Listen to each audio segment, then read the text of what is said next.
Sa bawat pagsikat ng araw at paglubog nito, may mga buhay na magbabago. Saksi ka sa lahat ng mangyayari. Pangalawang pagkakataon. Pangalawang buhay. Everything begins and ends in 30 days. Binalikan natin ang mga nakatrabaho ng second chance takers sa 30 days.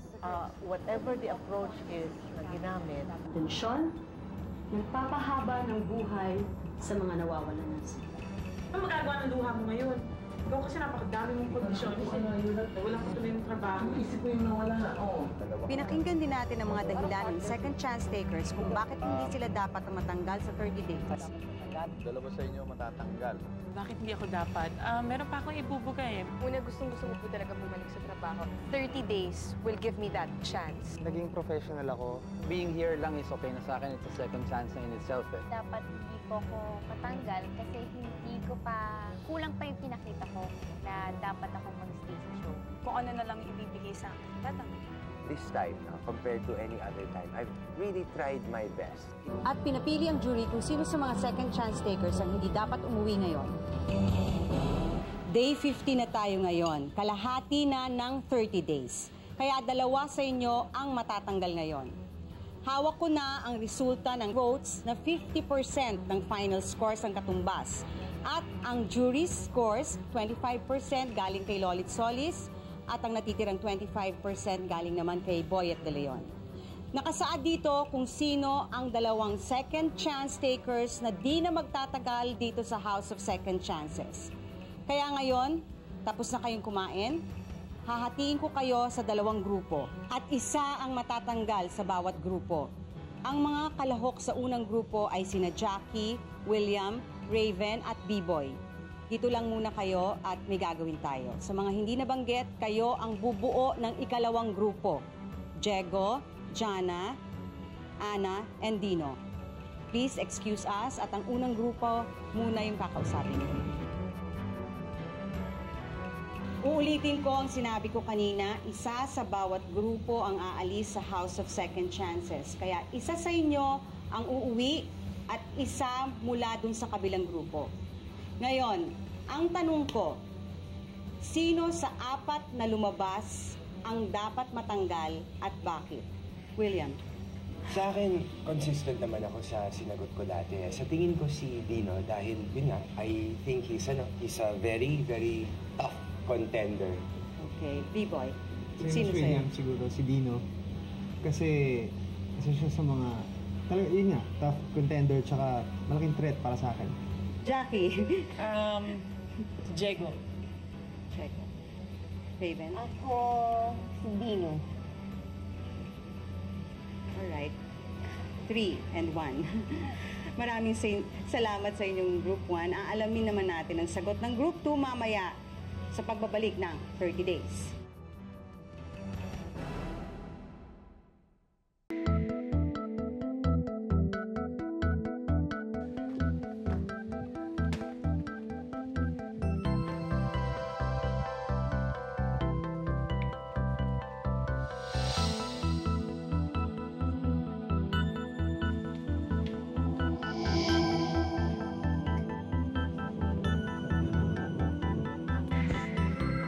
Katulad ng sinabi ko kanina, isa sa bawat grupo ang uuwi ngayong gabi mula dito sa House of Second Chances. Ang tanong ko sa inyo, sino dapat sa apat na lumabas ang dapat matanggal at bakit? Dino? Dino, gusto kong ipaalam sa'yo na dun sa unang grupo, 3 ang bumoto sa'yo. Para sa'yo, sino sa tingin mo ang dapat matanggal? Kilala ko na yung 3 yun eh. Isa lang sa kanila. Tingin ko siguro yung weakest sa kanilang 4.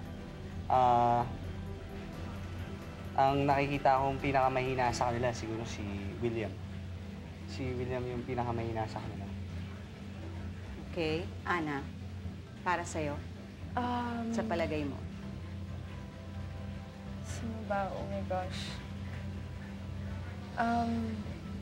William. Kasi parang Although close kami, I mean, he's actually one of the few persons na yung super ka-close ko. Yun nga, he's too nice. He's too nice. He's, so, yun. Jana.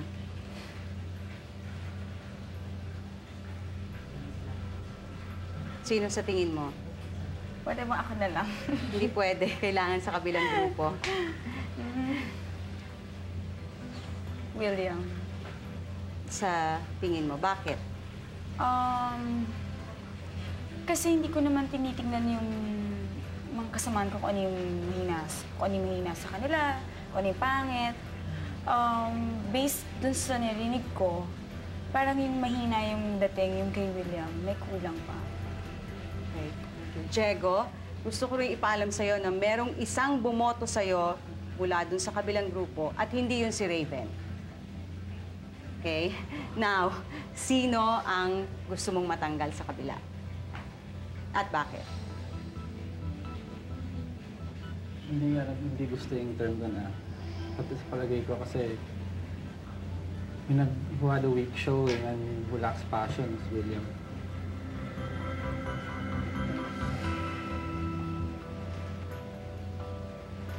Salamat sa inyo. Pwede na kayong pumasok ulit sa loob ng bahay.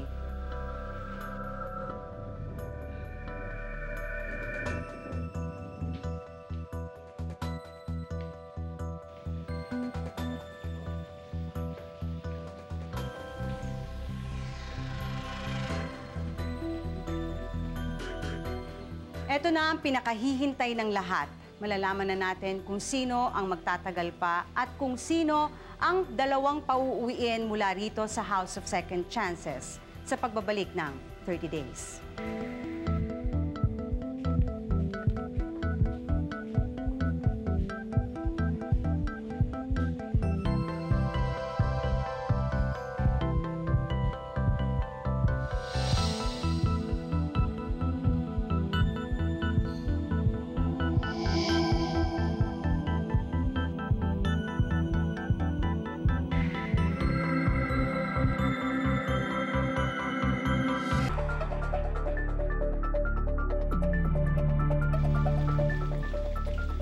Narinig natin kanina, pumili ang isa kung sino sa palagay nila ang matatanggal sa bawat grupo. Ngayon, tatawagan ko kung sino ang hindi uuwi at mananatili dito sa House of Second Chances.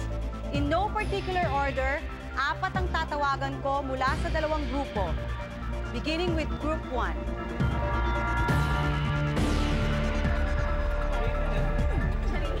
Talaga akalain.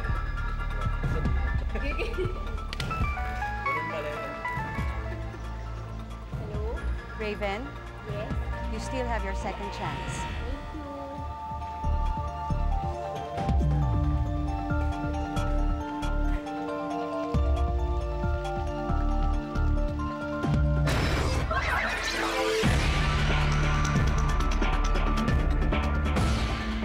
One more week.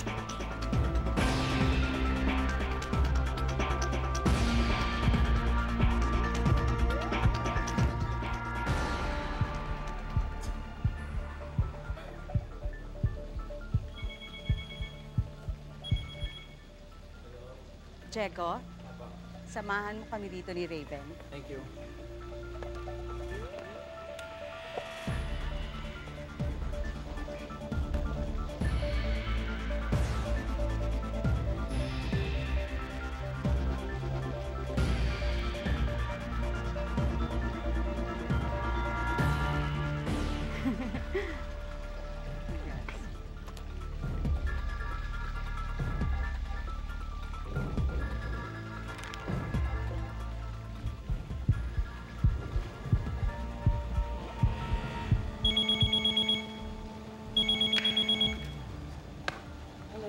Jackie, congratulations. Makakasama ka pa namin.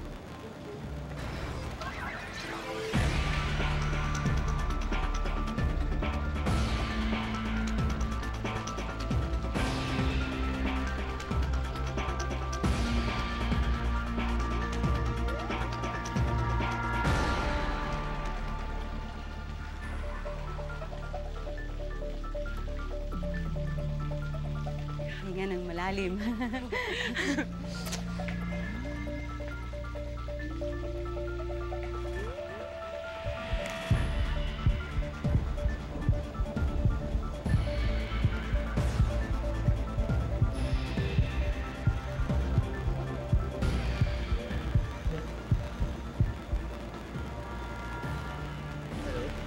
Dino, Yes, Tita. you are staying for another week.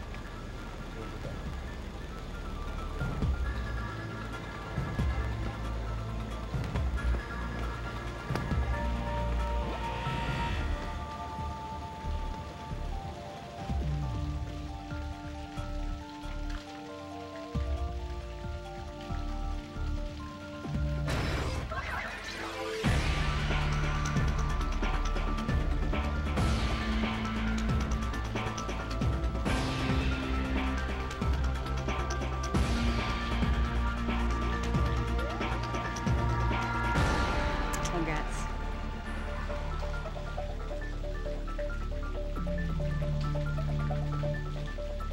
Apat na lang ang natitira. Sino sa kanila ang makakasama pa rin natin dito sa House of Second Chances? Abangan sa pagbabalik ng 30 Days.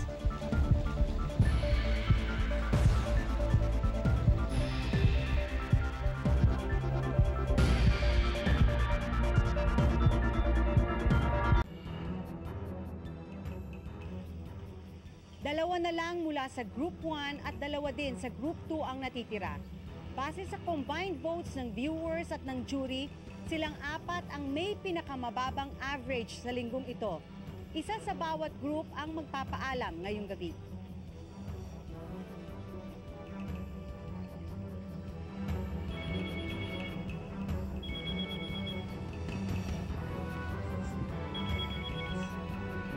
T-Boy, hindi ka lilisan ngayong gabi sa House of Second Chances. Samahan mo kami dito. Hello.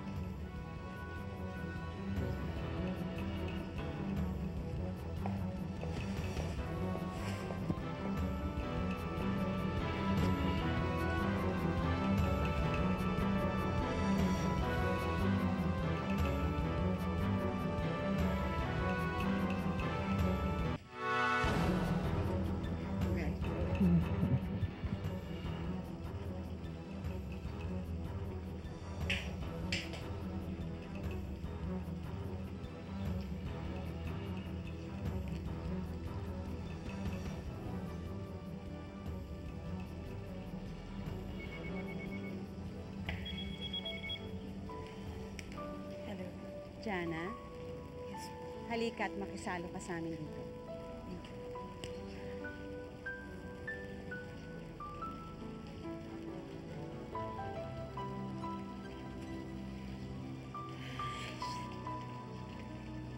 Thank you.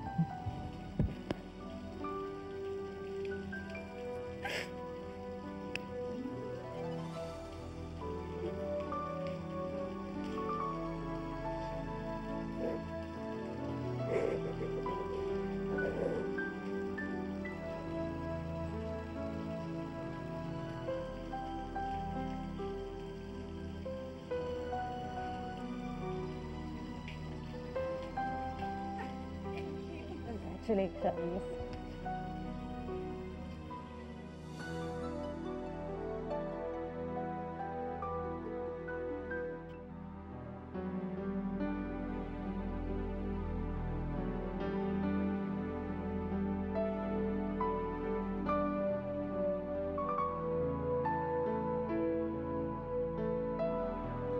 Anim na lang kayo na second chance takers at dahil narating na natin ang kalahati ng 30 days, mas titindi at masihirap ang mga susunod na pagsubok ninyong dadaanan.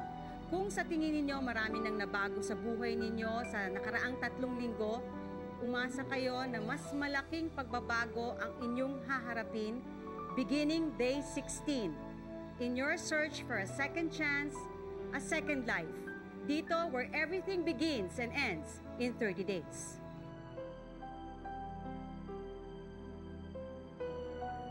Siyempre, malungkot. Kasi parang hindi ko naman in-expect. Tapos, the thing na mamimiss mo yung company, yung kami, tayo, with everyone, na parang halos sa araw-araw magkasama. Parang mawawala na yun. Tapos parang sobrang unexpected ng lahat. Same exactly. Yun ang pinaka nakakalungkot. Yun, kasi lahat kami, we're very close already, lalo na konti na lang kami. So, and after the workshop, we've Super bonded. Super bonded. We know so much about each other that we would have wanted to stay on talaga. You know, to be together. But I guess we know naman eh. Di ba?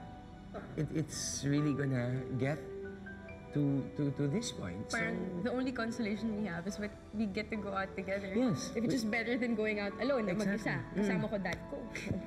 At saka anak ko, kasama ko. O yun, no? Pero it's true. I was telling Anna, we were talking, you know, this is still the best way to go na magkasama rather than being alone. Kaso hindi namin natakas yung limo. Sayang. Gusto namin sana itakas yung limo to Eastwood. Sinabi ko kay Manong Eastwood na hindi tayo. Naman kami pinakinggan. Umikot lang. Guys, I will miss you guys. As in, we've been together for like a month, pero we've bonded so much, and thank you for lifting my self-esteem, for making me feel na I am someone na I'm important. And miss ko kayo, and sana makatrabaho ko pa kayo ulit. Yun. Okay. To all of you guys, I'm really going to miss you. It was a pleasure working with you. I wish you guys the best of luck, always.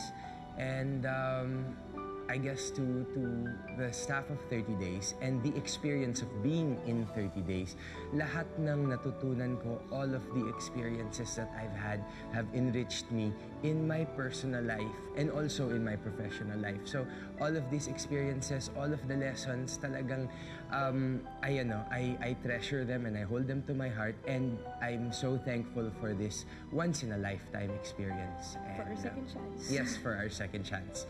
And I hope to work with all of you guys.